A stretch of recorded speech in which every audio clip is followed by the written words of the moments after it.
next morning, the news of the great fight at Heorot had spread throughout the land. They came in their hundreds from the seashore, from the fens and moors and mountains, from near and far to see this hideous limb hanging there in the hall, and then to follow the fiendish foe's last footprints through the shadowy forest and the moor mist, tracking the trail of blood to the monster's marsh pool. To this remote and dismal place, the dying monster had come only hours before, the last of his blood ebbing fast with every faltering step. Here he had dived into his miserable death, his hot wound blood bubbling and boiling in the brackish waves. So he had sunk at last to his cavernous lair below, and had died there, alone in his agony, to be welcomed back in hell where he belonged. Beowulf's marvellous feat was now the talk of Heorot and all the Danish lands beyond. None was his equal, they said, none braver nor more worthy, even to be king here in Denmark in his own right. And this was not said to slight great Hrothgar, for he was a good and much loved king of his people, but only in praise of Beowulf and his great courage and strength.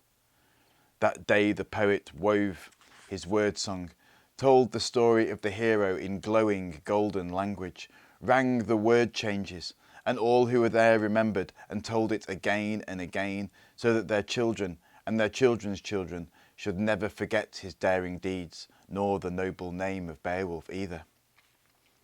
That evening, all were summoned to Heorot, to that splendid mead hall, freed now forever from Grendel's evil reign and cleansed of the night's horrors. Beowulf the Great, as guest of honour, came in with Hrothgar the king and his glorious queen, with all her maidens following. And gathering there now too, thronging Hrothgar's happy hall, were all the thanes and warriors, anyone who could find a place, each of them gazing in awe at the sight of Grendel's dreadful arm hanging there from the rafters. But it was not chiefly this grisly reminder that they had come for, but to see Beowulf, their great champion, sitting beside good King Hrothgar, and to show their joyous triumph and their relief at this timely blessed deliverance. Taking his stand on the steps, his queen and Beowulf on either side, Hrothgar began his speech of thanks, and all there listened to every gracious word. Let our thanks be first to God above for his mercy, to the Master of heaven and the Master of this earth, worker of all miracles, for it is he who has brought Grendel to his death at last. I will be honest with you. Until yesterday, until Beowulf came, I doubted whether Grendel, and I cursed his name for all the grief he brought to us, could ever be overcome. Whether this loveliest of mead halls could ever be truly ours again. Whether the damned demon's bloodletting slaughter could ever be brought to an end. Then God sent us this man, this hero amongst men, now here at my side, the noble Beowulf, and his companions in arms, and together they have achieved in one night what we have tried and failed to do in 12 long years of sorrow. What mother would not have been proud to have borne such a son as this? What father does not yearn for a son like Beowulf? So Beowulf, best of men, from this moment I cherish you as I would my own son. And as I promised before, anything that is in my gift you shall have. It shall be small reward for your great service to us all. Know also that your deeds will bring you greater riches still, which are my undying honour and gratitude and love, and that of my people too. May Almighty God grant you always the success you enjoyed last night, wherever you go, whatever the fight, whoever the foe may be. And the cheering that followed this rang loud in the rafters of Heorot, and was only silenced when Beowulf himself began to speak. It was not at all in a proud or boasting tone. That was never his way. We came here willingly, my warriors and I, to challenge the evil one on your behalf, and with God's help we prevailed. Yet I am sorry you see, hanging up there, only his arm. I should have preferred you to have seen the rest of him here too. I tried my utmost to hold him fast, to squeeze the life out of him, but I did not have a good enough grip to prevent his escape. By tearing himself away and leaving behind his arm, he must have hoped to save himself from death, wretched creature. But God did not wish it, and so the fiend lives no more. He will no more haunt your land or plague your people. Like any other murderous criminal, he awaits now God's own justice. We may have his arm, but God has his evil soul, and will do with it as he pleases." And the talk was then of the fine words they had just heard, and of what a furious fight it must have been during that perilous night when Beowulf destroyed the beast. Long they gazed at the grotesque arm up there, at the horrible hand and the fearsome fingers, the nails as strong and sharp as steel, each one a spur talon, each a vicious war weapon for gouging and gashing.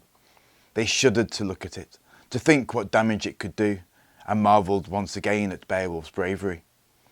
Then Hrothgar the king ordered the banqueting hall to be made ready at once for a feast.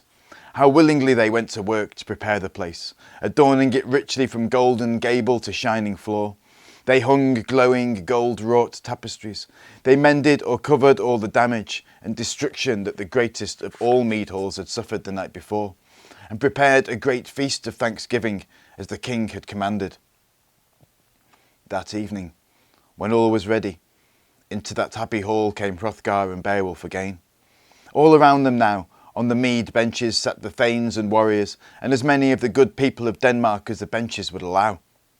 Hrothgar's queen was there, of course, all her ladies, and all the Geatish warriors too, and all rejoiced and feasted as never before, the mead cup passing from hand to hand, until Heorot was filled once more with the laughter of friends, with the sweet song and marvellous music, with unbounded joy.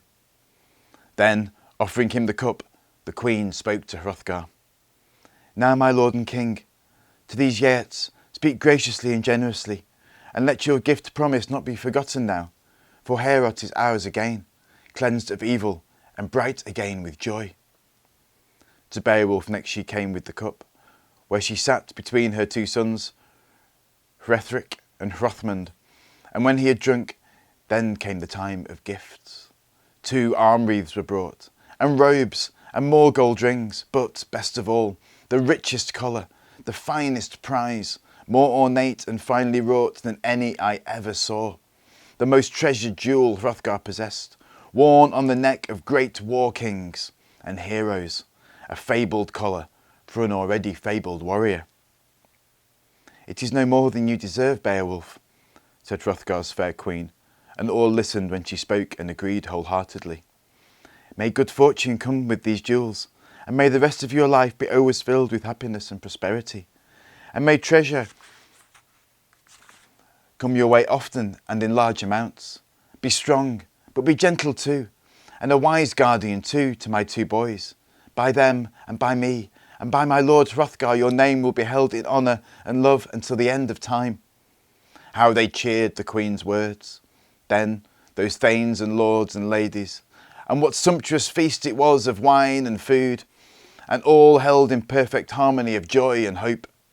They did not know then that the joy would be short-lived, the hope destroyed before even the night was over.